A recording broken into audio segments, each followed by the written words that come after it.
Pemilihan NOUUT sebagai wadah pengembangan bakat dan minat generasi muda serta menjadi duta pariwisata daerah merupakan agenda rutin pemerintah daerah yang digelar setiap tahun.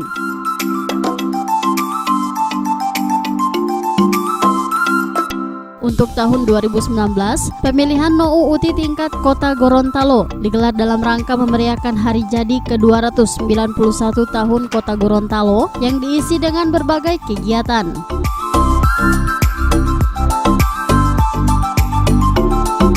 Pemilihan NOUUT Kota Gorontalo yang berlangsung di Gedung Misfala dihadiri oleh Wali Kota Gorontalo Haji Marten Taha SEM Ekdev, Ketua Tim Penggerak PKK Kota Gorontalo Haja Jusmiati Kiai Demak, pimpinan OPD serta undangan lainnya.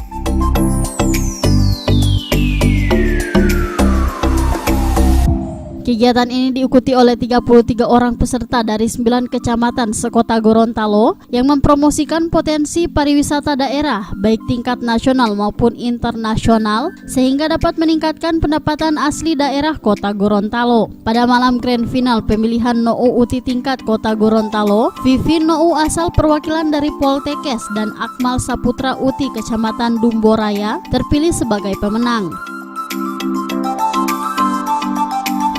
Perpaduan dari semua persyaratan beauty, tapi beauty bukan hanya sekedar yang terlihat, tapi inner beauty yang paling penting. Demikian juga behavior, perilaku dan sopan santun dan lain sebagainya, dan juga perlu keberanian. Tapi jangan hanya karena modal keberanian kau coba-coba mau maju. Tidak cukup kalau hanya modal keberanian. Kecantikan, kegantengan pas-pasan, behavior apalagi terbatas, beauty juga, brainnya juga terbatas. Jangan coba-coba kalau hanya modal berani. Pasti juri akan tidak nilai.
Tim Liputan Advertorial Mimosa TV.